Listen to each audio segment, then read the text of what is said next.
guys, kembali lagi di acara podcast kita yaitu Ceritain Aja. Oke Sep, today kita akan membahas mengenai mental health dan yang lainnya. Karena kebetulan hari ini kita ada dress code yaitu seragam SMA.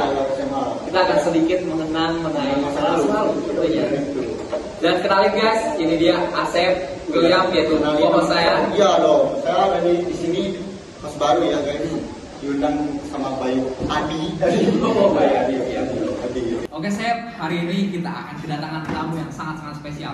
Spesial banget. Spesial banget tentunya. Karena kita akan kedatangan teman-teman SMA kita Sep. Masuk aja, silakan.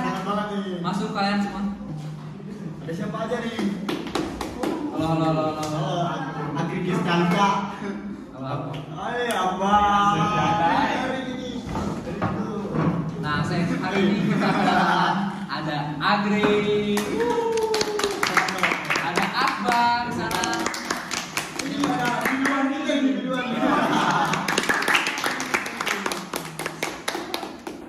Oke, di acara hari ini kita ada topik kebetulan, ada temanya. Jadi yang pertama kita akan berbicara mengenai mental health. Karena kan anak-anak Gen Z sekarang ya, anak zaman sekarang banyak yang mengeluh tentang mental health. Betul. Makanya itu saya angkat ini sebagai tema di pembicaraan kita kali ini. Karena kan kita waktu masa-masanya sekolah juga sering mengalami yang namanya mental health. Tuh pasti. Maka dari itu saya ingin bertanya nih, menurut Agri mengenai mental health ini ada kaitannya nggak sih dengan keimanan seseorang? Keimanan. Jadi kan mental health itu beda-beda ya. Ada yang dari lingkungan keluarga, dari lingkungan pertemanan atau bahkan percintaan atau pasangan. Faktor-faktor yang banyak banget. Iya banyak banget. Tapi banyak lebih mempengaruhi dari keluarga. Soalnya kan keluarga itu orang yang paling dekat sama kita ya. Benar? Benar itu keluarga. Berarti orang tua lah. Paling dekat sama kita, yang paling mengerti kita sih harusnya. Tapi mungkin nggak semua keluarga, nggak semua orang, anak-anak di sini atau kalian mungkin dipengerti sama keluarga. Nah, karena ada juga kami yang orang kami gitu Iya, di rumah, kan tidak mau keluar. Ya jadi terganggu kan itu. Ya pasti terganggu banget itu, kayak mau keluar itu malu gitu, kayak ya gitu lah. Apalagi kalau misalnya dia merasa nggak punya teman, terus dia nggak punya keluarga yang bisa ngertiin dia, terus nggak punya pasangan, itu mengganggu pisan kan? Banget dong. Nah, jadi biasanya Mengganggu pisan gitu. biasanya orang yang kayak gitu tuh pengen tuh dimengertiin tuh. Iya, ngerti dong itu harus. Caper misalnya ya, misalnya kita tuh kan kurang perhatian nih dari keluarga. Nah kita tuh caper ke orang lain, tapi menurut orang lain itu kelebihan. Misalnya kita, aku ngejalin kamu nih ya, misalnya biar dapat perhatian dari kamu nih kan. Soalnya aku kurang perhatian dari keluarga atau kamu punya teman, aku ngejalin kamu biar punya teman. Padahal itu menurut kamu toksik, ngapain? Nggak jelas Jadi banget gitu apa kan. yang kami lakukan oleh orang itu, Bay? Apalagi aku pernah lihat nih yang anak-anak zaman sekarang itu mereka pada ngelakuin yang tren itu loh, yang Cutting itu kan. cutting Itu kayak, wih, itu makanya udah banget ya. kenapa bisa gitu? Mungkin itu rasa mereka mencari perhatian. Iya. Nah betul. Itu kan Mencari sensasi. sengaja kayak gitu kan dibilangin tadi yang aku bilang kan. Mereka akan melakukan apapun agar mereka dapat perhatian dari orang lain, Bay. Jadi apapun mereka lakukan sekalipun melimpahi musuh tidak ada sendiri. Iya dong. Iya kan buat ngeinin emosinya gitu. Kayak ini orang kan orang yang bunuh diri. Dia kan nggak mau kan, dia Iya. mau bunuh diri soalnya dia pengen dicari perhatian. Tapi dia malah jadinya bunuh diri. Padahal kan dia tuh nggak mau bunuh diri. Ya juga sih benar-benar. Jadi cari perhatiannya salah.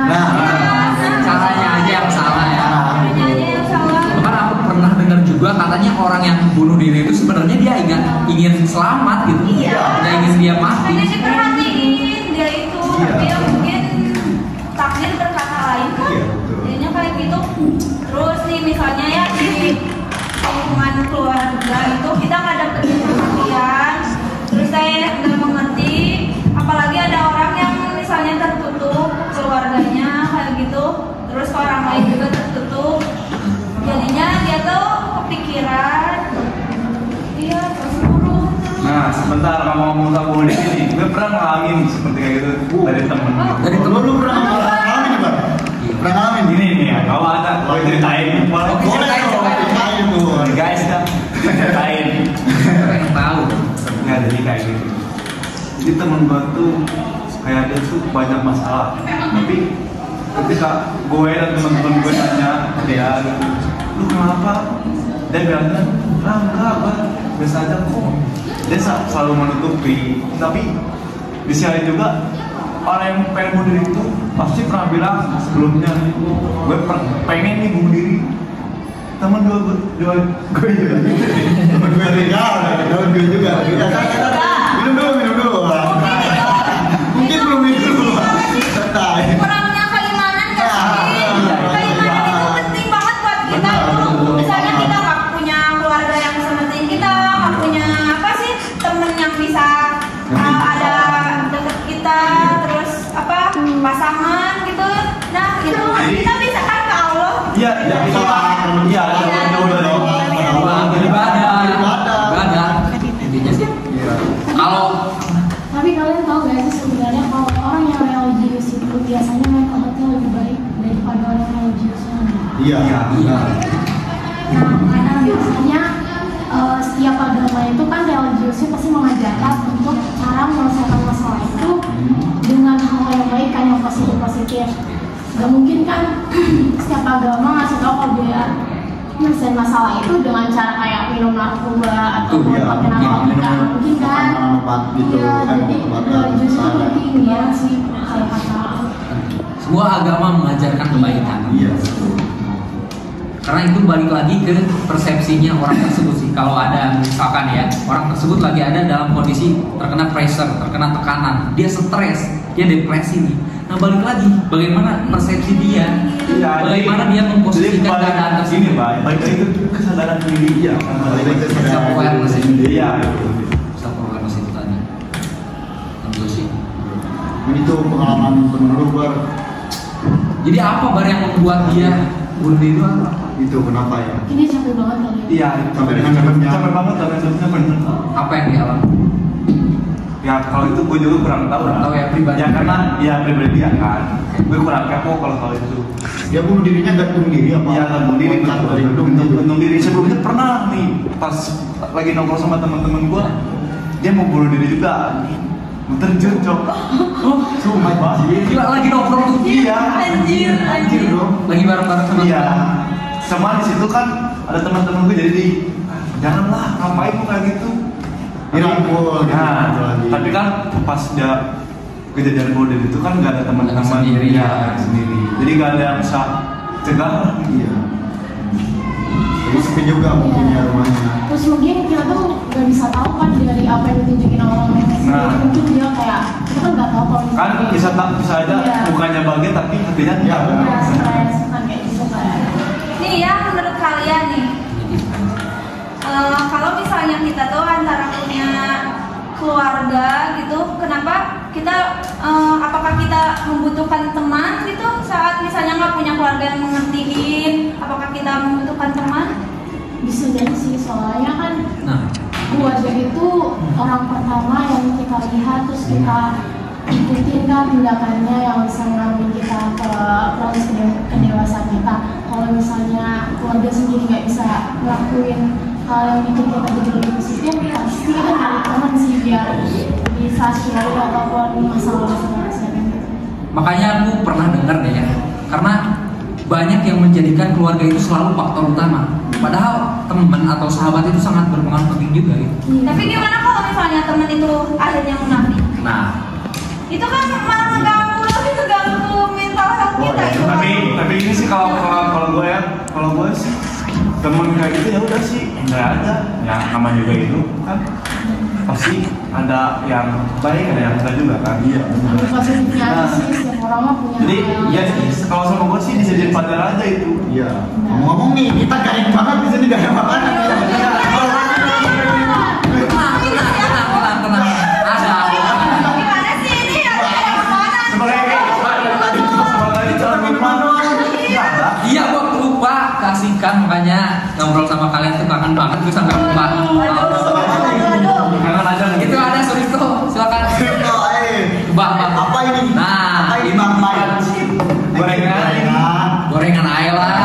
Boleh nih, Podcastnya juga pagi kan itu harus makan gorengan. Makan ya. makan dulu ya. Boleh lah, makan dulu lah. Makan guys, ayo guys makan. Ini apa ini jehu ini? Bapak. Oh, bukan ini jehu ini. Oh, Oke, oke. Bapak. Nah kita sambil ngobrol aja kan. Iya lah. Oh, lanjut. Kita udah ada makanan lah. Jadi semangat lagi. Oke. Berhubung dengan lingkungan pertemanan ya, lingkungan persahabatan. Bagaimana sih tips memilih teman yang baik agar lingkungan sosial kita itu baik juga? Karena kan kesehatan sosial itu sangat penting. Kalau menurut gua baik. Balik lagi ke diri gua ya. Oke. Gue sambil ngomong.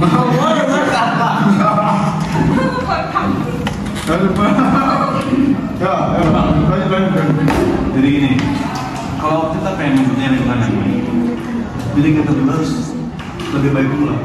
Jadi kita juga pasti itu pasti bakal mempunyai lingkungan yang baik juga kan. Soalnya kan Kalau kalau menurut gua, dipilih ya, kalau misalnya baik berarti nanti bisa lingkungan pertemanannya juga baik. yes, gitu.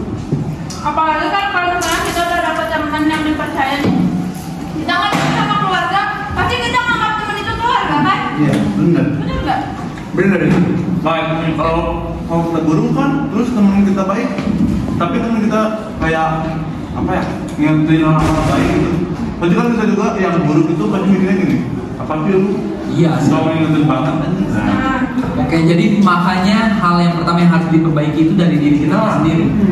Ketika kita menjadi baik, maka kita juga akan dikelilingi oleh lingkungan yang baik.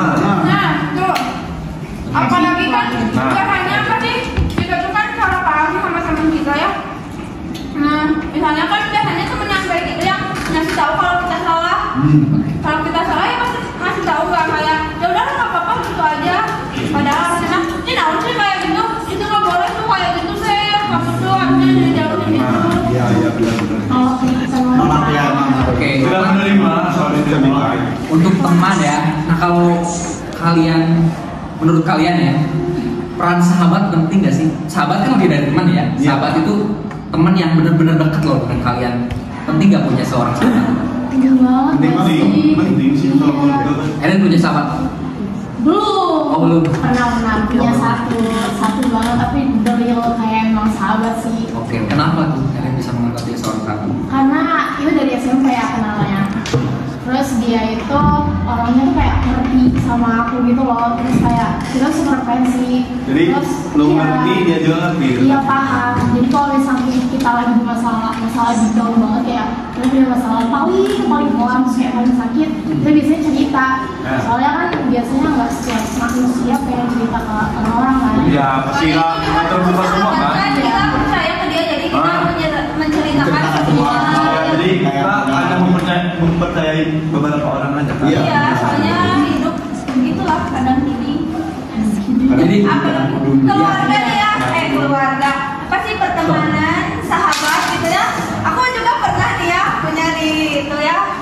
Gimana Di tuh? SMA. SMA. Kita ini apakah kalian masih mengingatnya? oh iya. Oh iya. Keluarga itu.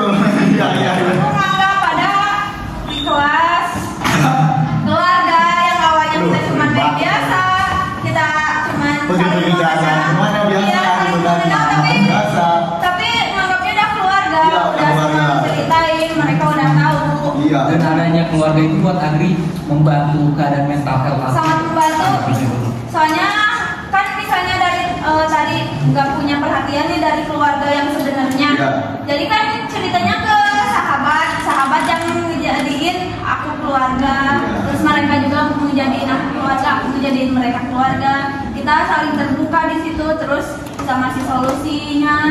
Jadi mental health-nya kan sedikit nggak terganggu. Emang Iya. sih gimana diri masing-masing ya itu mah. Tapi dengan adanya keluarga itu bisa lebih bahagia di masa-masa SMA. Oke. Mantap sekali ya. Mantap. Makanya guys, dapat kita simpulkan bahwa ya best friend, sahabat, teman baik itu sangat-sangat penting. Keluarga. Betul. Keluarga. Seseorang yang someone who can make you laugh a little bit louder, someone who can make you a little bit better. Jadi itu dia. Seorang yang bisa membuat Anda sedikit jauh lebih baik. itu peran yang sama. Walaupun kita nggak mendapatkan nih peran dari keluarga yang sebenarnya, tapi kalau misalnya kita punya sahabat yang menganggap kita keluarga, kita bisa menyeimbangkan kayak gitu. Oke, jadi back to the topic nih ya. Jadi menurut kalian seberapa penting sih peran keluarga dan keimanan dalam mempengaruhi mental health seseorang? Ini banget sih ya kalau menurut Penting, sangat penting, itu lebih penting banget. Satu kesatuan ya sih. Iya, soalnya saling menyeimbangkan gitu. Misalnya nih nggak ada peran keluarga ya, keimanannya. Terus biasanya gini nih, anak muda tuh kan dilihat dari bokap lah. Ya. Kayak aku mau nih gak salah. Biru. Bokap gua aja gak salah, terus ngapain gak salah? Benar. Biasanya anak muda kan begitu. Kayak ada istilah pepatah nih, buah itu tidak jauh dari pohonnya. Gitu. Makanya bapaknya kayak gini, ya anaknya juga kayak gini gitu. Mesti turun kan? Pasti benar-benar gitu. Turun gimana itu dari orang tuanya juga didikannya. Kalau misalnya kita nggak merubahnya dari diri sendiri ya, kita bakal mengikuti jalan. Jadi faktor gini itu ada ya, walaupun itu bukan secara biologis ya. Iya, benar. Makanya. Jadi Aku juga mau tanya nih, pengen tahu gitu. Kalau mental health ini berhubungan juga nggak sih kesehatan fisik seseorang dengan kesehatan fisik? Misalkan seseorang ini menderita mental health, lalu kesehatan fisiknya juga ikut terganggu. Menurut kalian mungkin nggak sih? Mungkin sangat mungkin, soalnya bisa juga kayak ngeluarin emosinya dengan kayak gitu. Oh iya yang tadi itu ya. Iya kan itu fisiknya. Kalau cewek itu kalau suka nangis malam-malam kan sampai ininya biasanya harga lu kekurangan gizi loh. Iya dong. Terus kebanyakan kekurangan gizi loh. Gizi juga sangat berpengaruh kalau menurut gue. Karena nggak nafsu makan biasanya. Ya, tahu juga sih iya kayak. Iya sih benar iya. Iya sih. Karena emosi itu kadang kan terpacu dari Iya. rasa kayak kita lagi lapar kan suka Lebih males. emosi, malas atau apalah. Makanya kita punya dua profesi penting, yaitu ada psikolog dan juga ada psikiater. Iya. Kalau yang udah berpengaruh ke fisik, itu mereka harus datang ke seorang psikiater. Iya. Kalau masih mental berurusan dengan dirinya sendiri, itu bolehlah datang ke psikolog. Nah, peran kedua ini sangat penting sih menurut aku, karena kan mereka tahu ilmunya, Iya. tahu bagaimana caranya mengatasi orang-orang begitu, karena mereka belajar kan. Oke lah, mungkin gimana ya ini akhirnya? Kalau menurut gue sih gitu aja. Udah terpecahkan ya. Ya udah, pecahkan. Nanti semoga kita bisa bertemu lagi gitu ya, ngomongin hal-hal yang lainnya. Ya jangan, gue juga sekarang sibuk nih bye. Sorry. Oke, Sibuk tiap hari. karena itu saya ucapkan terima kasih loh, makasih banyak kepada kalian semua. Udah sempetin. Semoga nanti kita bisa reuninya sekelas ya. Segini Bukan lah. di podcast apa ini namanya? Podcast Gimana ini. diceritain aja. Nah, diceritain aja. Semuanya diceritain di sini nih kalau Kumpul, kan? Makanya kalian jangan kabur-kabur kayak dalam sini. Walaupun makanannya cuma gorengan. Iya, kan? ini dua kalinya bisa nggak dibagi 5? Iya bisa sih. Ya insya Allah nanti sorry Bahkan pokoknya. teman inget waktu SMA. Cerita itu di balik layar aja. Oke, Oke, terima kasih ya. Sampai jumpa lagi tentunya. Thank you, Thank you. Thank you. Oke, Segitu aja. See you. Podcast dari Ceritain Aja. See you.